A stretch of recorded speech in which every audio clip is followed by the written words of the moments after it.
Nesse tempo de aprendizado sobre os propósitos, estudando sobre esses 5 propósitos, estava estudando durante um tempo.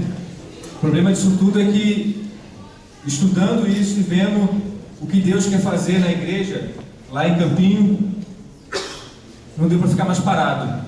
O trabalho teve que continuar, trabalhar cada vez mais. Eu tenho um dia de folga segunda-feira, mas de terça a domingo é trabalho, trabalho, trabalho. É pensando em formas de evangelizar, é pensando em formas de fazer eventos na igreja que possam trazer pessoas para conhecer a igreja.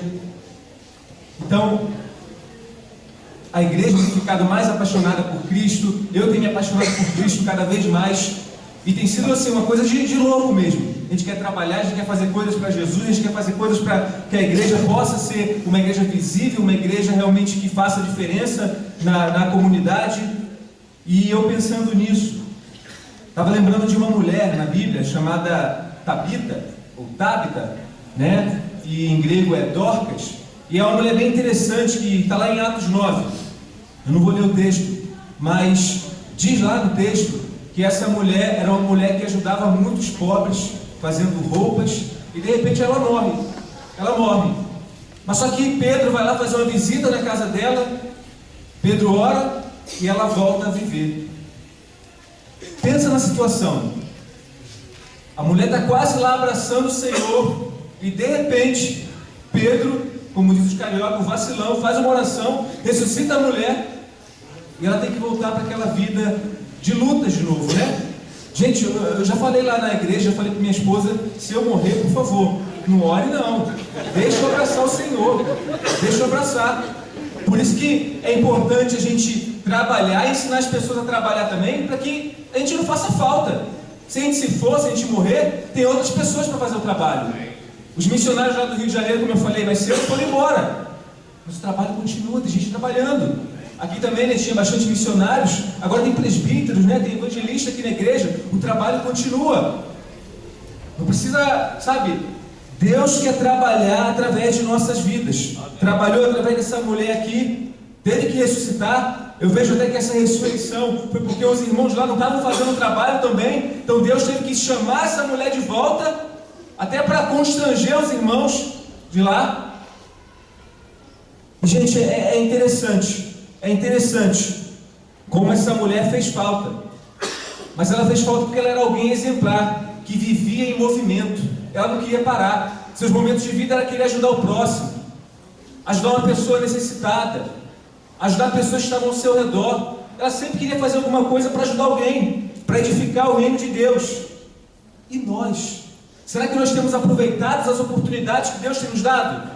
De novo, quando nós voltarmos para as nossas congregações, quando acabar o 3 em 1, como é que vai ser a sua vida? Vai ser a mesma coisa ou vai ser diferente? Eu vou voltar para o Rio de Janeiro diferente. Amém. Eu vou voltar diferente. Porque esse congresso aqui, as palestras que foram dadas aqui, as conversas, os bate-papos, mudaram meu pensamento. Eu estou mais animado, estou mais motivado. Eu posso dar mais para o Senhor. Gente, sempre dá para fazer mais pelo Senhor. Abre comigo suas Bíblias lá em Mateus 21. Mateus 21, versículo 28. Mateus capítulo 21, versículo 28.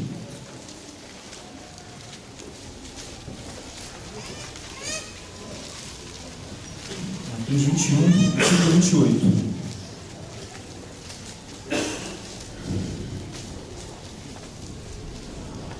Diz assim: o que acham? Havia um homem que tinha 2 filhos. Chegando ao primeiro, disse: filho, vá trabalhar hoje na vinha. E este respondeu: não quero. Mas depois mudou de ideia e foi. O pai chegou ao outro filho e disse a mesma coisa. Ele respondeu: sim, Senhor, mas não foi. Qual dos 2 fez a vontade do pai? O primeiro, responderam eles. Jesus lhes disse: digo-lhes a verdade, os publicanos e as prostitutas estão entrando antes de vocês no reino de Deus. Porque João veio para lhes mostrar o caminho da justiça, e vocês não creram nele, mas os publicanos e as prostitutas creram. E mesmo depois de verem isso, vocês não se arrependeram, nem creram nele. Tem muita gente na igreja que sempre está à disposição, né? Sempre levanta a mão. Eu faço isso. Acontece isso lá no Rio às vezes. Eu, quem pode fazer isso? Quem pode ajudar a fazer esse ministério aqui? E muita gente, eu posso. Mas na hora do vamos ver, a pessoa cai fora. Tem alguns irmãos que, olha, eu não tenho tempo, não dá. Mas chega na hora e ele fala, não, tá bom, não tenho tempo, mas eu vou fazer mesmo assim, Jefferson. O que eu preciso fazer? Quem é que agrada a Deus? Irmãos, eu trabalho na igreja, em tempo integral. Vou falar a verdade, tem dias que não dá vontade de fazer coisas. Eu não quero fazer, mas eu faço. Porque eu entendo o amor de Deus por mim. Eu sei o que Deus já fez na minha vida, as mudanças, as transformações que Ele fez na minha vida. E eu me constranjo quando eu não posso fazer, ou não quero fazer alguma coisa. Então eu mudo de ideia rapidamente. Eu faço, mesmo sem vontade de fazer algumas coisas. Eu faço, porque Deus é meu Criador, porque Deus é meu Senhor. E eu preciso fazer. Eu fui criado para fazer. Eu fui criado para estar em movimento. Eu fui criado para trabalhar para Deus. E a partir do momento que eu conheço isso, eu não posso parar mais. Foi assim que aconteceu com essa mulher, Dorcas. Foi assim que aconteceu com esse filho que falou, pai, eu não quero. Mas depois ele pensou bem, meu pai merece. Eu vou fazer mesmo sem vontade. Irmãos, não espere a vontade chegar para começar a trabalhar. Tem muita gente que, uma hora a vontade vai vir, uma hora eu vou ter mais tempo. E se o tempo não chegar? E se você não tiver mais tempo? Pega lá sua agendinha, começa a cortar coisas. Tem coisas que dá para cortar, para que você possa servir mais, para que você possa estar em movimento na igreja. Olha quantos testemunhos legais nós ouvimos aqui, do que Deus está fazendo nas igrejas. Ele quer fazer muito mais, é só o começo, mas para isso mais pessoas precisam estar em movimento, precisam trabalhar, querer fazer, mesmo sem vontade, mas tem que fazer, porque a obra não pode parar, esse trabalho lindo não pode parar. Então eu tenho aqui algumas características de quem parou na vida. Primeira característica de quem para na vida é essa pessoa, ao invés de equipar pessoas, capacitar pessoas, geralmente ela só sabe criticar.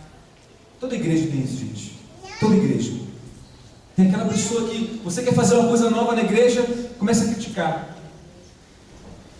Quando nós resolvemos fazer comida lá todo domingo, um ou dois irmãos vinham, olha, fazer comida vai cobrar? Não, tem que ser de graça, hein, Jefferson? Mas tem que ser de graça. Mas por que tem que ser de graça?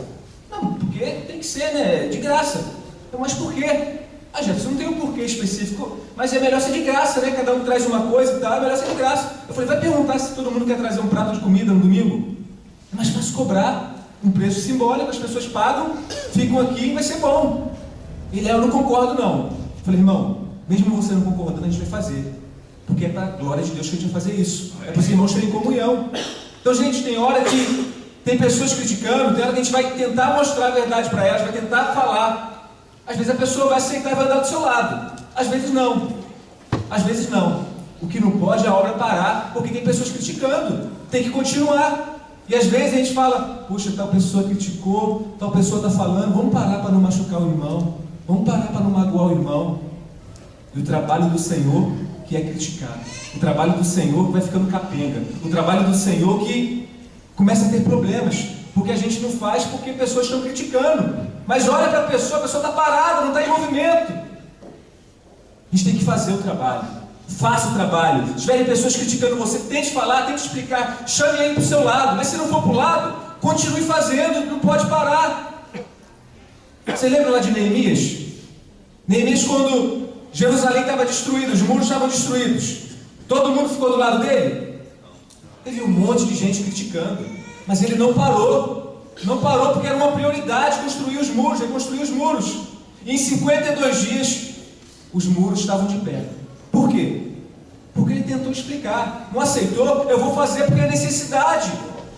E a igreja tem muitas necessidades. E às vezes a gente vai parar para escutar pessoas que estão criticando. Diz lá em Efésios capítulo 4, versículo 11. Ele designou alguns para apóstolos, outros para profetas, outros para evangelistas e outros para pastores e mestres, com o fim de preparar os santos para a obra do ministério, para que o corpo de Cristo seja edificado. Nessa listagem aqui não vejo nenhum crítico, mas pessoas que vão estar à disposição para edificar o corpo de Cristo. Queridos, todos nós aqui fomos escolhidos por Deus para edificar o corpo de Cristo de alguma forma. Amém. uns pregando, outros ensinando, outros no ministério de recepção, outros no ministério das crianças, no ministério dos jovens, mas todos nós fomos escolhidos por Deus para edificar a igreja dele. Não dá para parar, não dá para parar, porque o mundo é cruel, o mundo é muito cruel, e a gente tem que fazer a nossa parte. Outra característica de uma pessoa que parou na vida, ao invés de espalhar o que Deus faz, ela tem prazer em espalhar o que o inimigo faz.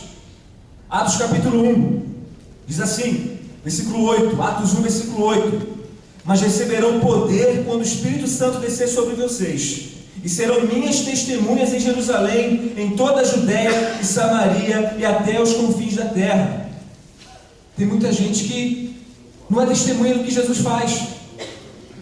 Já falei lá na igreja do Campinho que o nosso sonho é que cada culto de domingo a gente possa ter pessoas para ir lá na frente e dar testemunho do que Deus tem feito em suas vidas. Amém. Mas testemunho de mudança de caráter, sabe? Olha, eu era desonesto no trabalho e agora eu sou uma pessoa honesta porque Deus tocou no meu coração. Deus mudou minha vida, transformou meu caráter.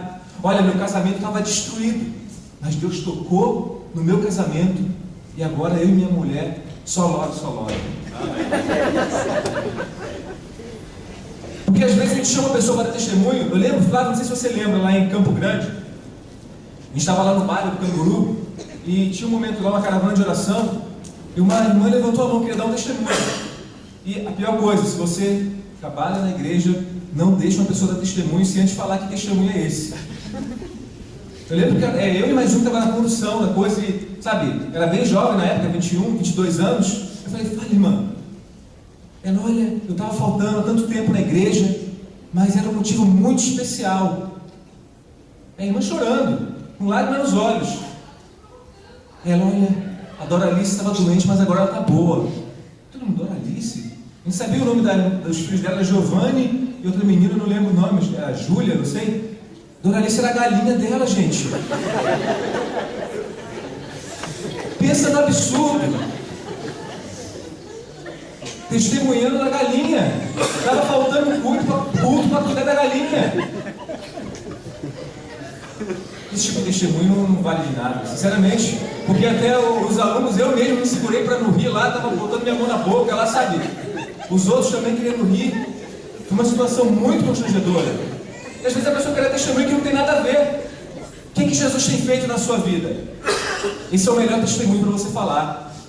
Como era seu casamento antes de Jesus e agora com Jesus. Isso é testemunho que ajuda a edificar, a crescer as pessoas.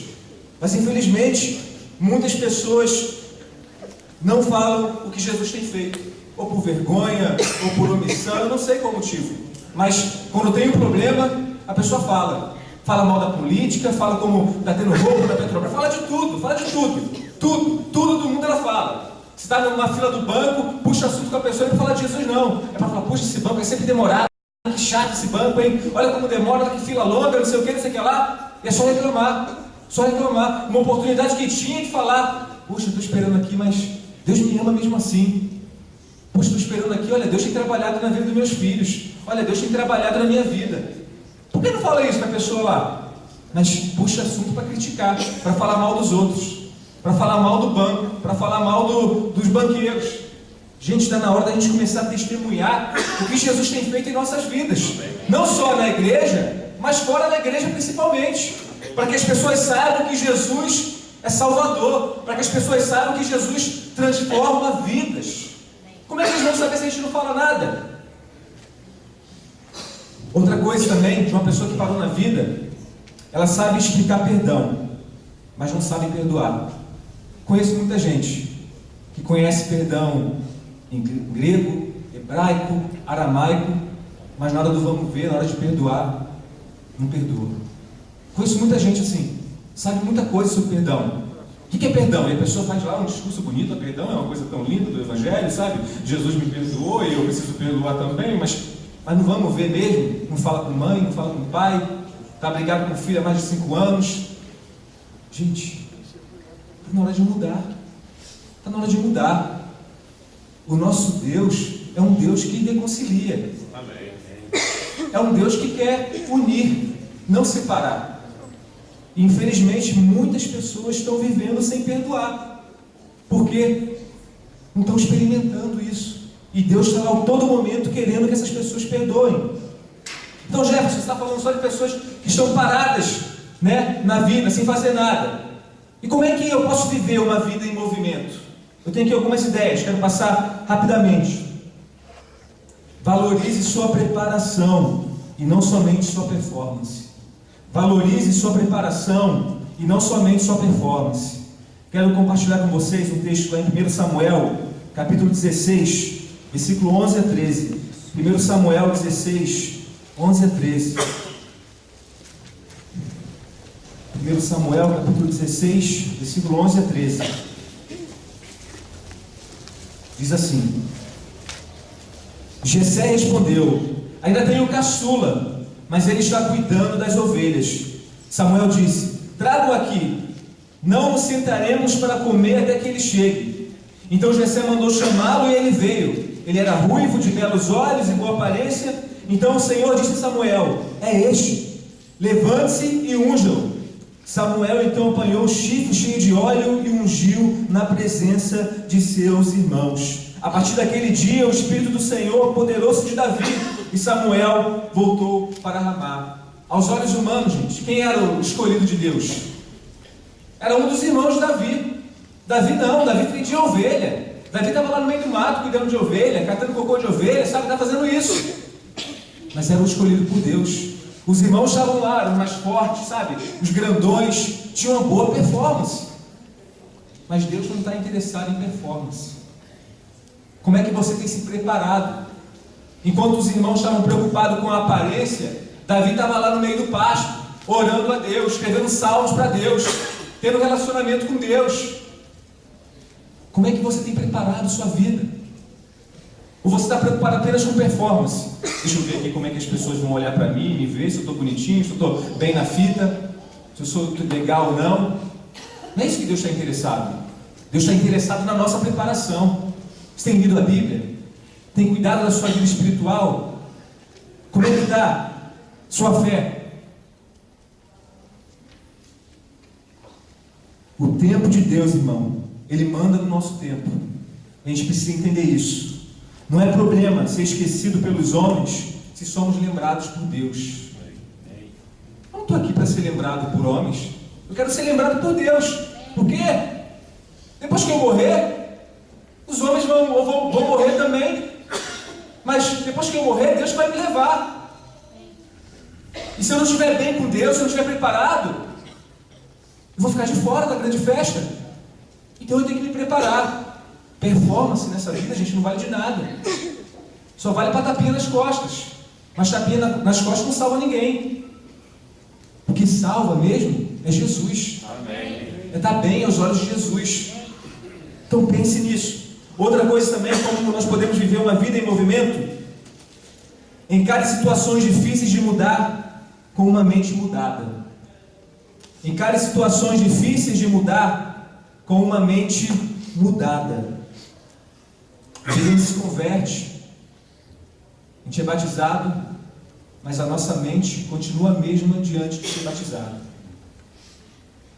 Está na hora de mudar a nossa mente. Diz lá em Romanos 12, versículo 2: não se amoldem ao padrão deste mundo, mas transformem-se pela renovação da sua mente, para que sejam capazes de experimentar e comprovar a boa, agradável e perfeita vontade de Deus. Nossa mente tem que mudar, gente. Nossa mente é muito limitada. Nossa mente é muito julgadora. Ela tem que mudar. Tem que mudar. Confronte os seus pensamentos destrutivos e pecaminosos. Quais são os pensamentos que tem lá andado na sua mente? Não se conforme com o que você disse do seu jeitão. Eu nasci assim, você sempre assim. Pau que nasce torto nunca se direita. Tem gente que pensa assim, convertido há tanto tempo, mas continua com o mesmo jeitão de 20, 30 anos atrás. Tem que mudar a mente, tem que mudar o jeito de pensar. Nossa mente, ela é como uma pista de pouso de um aeroporto. Sabe a pista de pouso quando começa a nascer mato, quando começa a ficar rachada?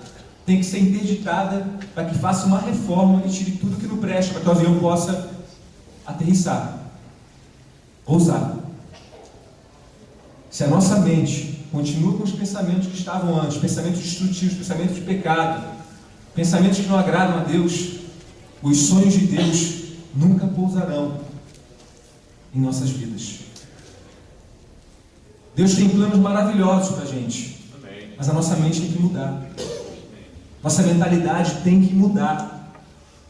Então mantenha a pista de pouso de sua mente livre dos sonhos de Deus. Deus tem sonhos maravilhosos, irmãos, para a gente. Maravilhosos. Mas eu não posso pensar do mesmo jeito que eu pensava antes de estar com Cristo. E por último, inclua os que querem correr com você. Inclua os que querem correr com você. Diz lá em João 20, versículo 3 e 4. Pedro e outro discípulo saíram e foram para o sepulcro. Os dois corriam, mas o outro discípulo foi mais rápido que Pedro e chegou primeiro ao sepulcro. Ele se curvou e olhou para dentro, viu as faixas de linho ali, mas não entrou. Às vezes na igreja tem pessoas que vão querer ser as melhores, né? Vão querer correr, chegar na frente. Mas que a gente não está numa corrida para ser o primeiro. A gente está numa corrida para chegar junto. Por isso é importante o discipulado, o preparo. A gente quer chegar junto. Eu não quero chegar primeiro do que a igreja do Campinho. Eu quero chegar junto com toda a igreja do Campinho. Quero chegar de braços dados na igreja do Campinho lá. Vencemos juntos, irmãos. Eu quero chegar junto. Mas para isso nós precisamos capacitar um ao outro. Deus nos capacitou para andar junto. E não para disparar em carreira solo. Vida cristã não é carreira solo. Vida cristã é comunhão. É discipulado, é um com o outro. Precisamos estar juntos. Sem dúvida alguma. O discipulado é o jeito mais trabalhoso. Mas foi através dele que o Evangelho chegou até nós. Seja alguém necessário. Volte para a sua congregação, no seu estado, ou aqui mesmo no Paraná, aqui em Curitiba. Seja uma pessoa necessária para a igreja. Converse com o seu líder, pergunte como é que você pode ajudar. Fale do seu tempo. Fiquei maravilhado com uma irmã, ela mandou um e-mail, e ela está há pouco tempo, está um ano na igreja. E ela falou: Jefferson, eu tenho alguns dons administrativos e quero dar um dia da minha semana para fazer o que você pedir para fazer aí na igreja. Estou à disposição.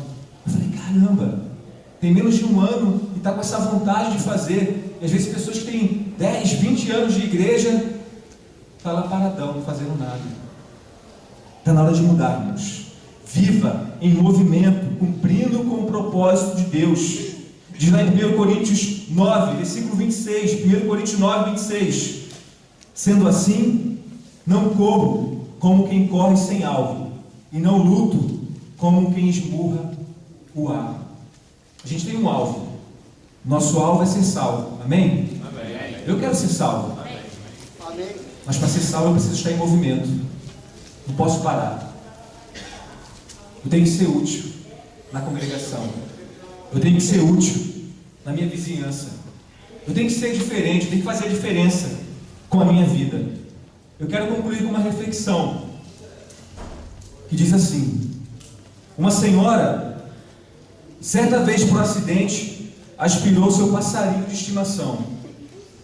Muito triste, tirou toda a poeira dele e conseguiu salvar a sua vida.